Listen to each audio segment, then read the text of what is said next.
Гүлназ ар ишемби күнү иштен эс алган жумасында шаардын борборундагы Ак Босого аттуу кичинекей кафеге ките окуганы келчү. Бул анын жападан жалгыз эс алуу жайы эле, жумуш тегдеринен, үй тапшырмаларынан ар күндүн түйшүгүнөн алыс. Өзү менен жападан жалгыз калуучу мүнөттөрү. Ал дайыма терезенин жанындагы көчөгө караган отургучту тандачу. Бир чыны кара кофе, колунда сүйүктүү автары Айгерим Осмонованын романдарынын бирөө. Саат бою отуруп, барактарды өтө акырын окуп, кээде терезеден өтүп бараткан адамдарды карап, кайра китепке кайтчу.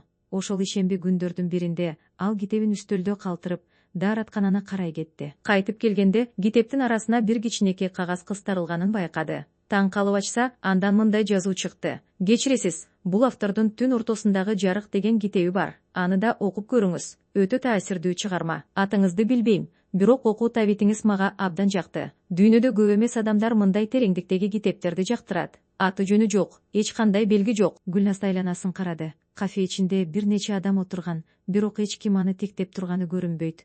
Өз ишине алек болуп жатышкан.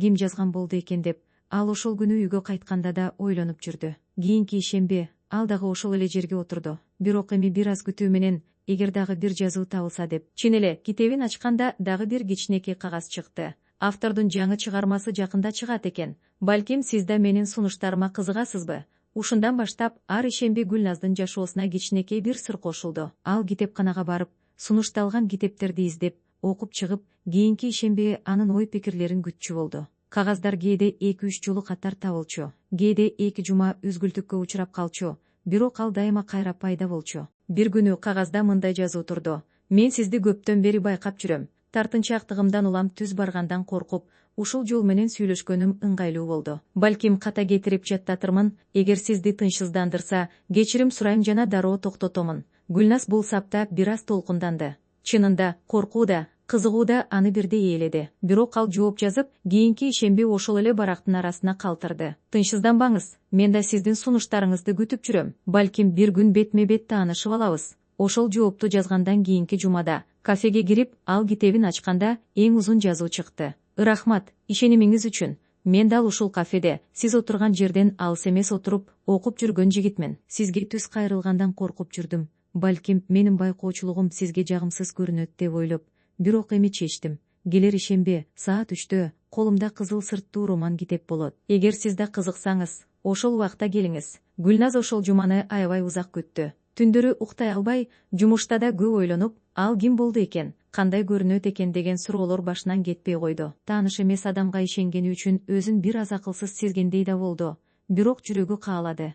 Ишемби күнү келди. Гүлназ адаттагыдай эмес, бир аз кооздонуп, жүрөгү дүкүлдөп, кафеге саат 3-төн 5 мүнөт мурун кирди. Айланасын карады. Терезеден алыс отурган столдо, колунда чын эле кызыл сырттуу роман китеп бар жигит отурган эле. Ал жигит Гүлназды көрөрү менен ордунан жарым туруп, жылмайып орун көрсөттү. Сиз Гүлназ болушуңуз керек, деди ал бир аз уялыңкы. Мен Нурлан, кечиресиз, ушунча убакыт сизди ушул жол менен тынчсыздандырганыма. Гүлназ отуруп, күлүмсүрөп жооп берди. Тынчсыздандырган жоксуз. Тескерисинче, ар ишемби ушул кагаздарды күтүп жүрдүм. Алар менин жумамдын эң жаркын учуру болуп калды. Ошентип, эки бейтааныш адам, бир нече ай бою кагаз аркылуу сүйлөшкөн эки жан, акыры бетме бет отуруп сүйлөшүп калды. Сөз китептерден башталды. Бирок тез эле алардын жашоосу, үй бүлөсү, кыялдары жөнүндөгү маегине айланды. Саат канча болгонун да байкашпады. Ошол күндөн тартып, Ак Босого кафеси экөө үчүн жаңы башталгыч жер болуп калды. Алгач ишемби күндөрү жолугушуп, кийин жумасына бир нече жолу көрүшүп,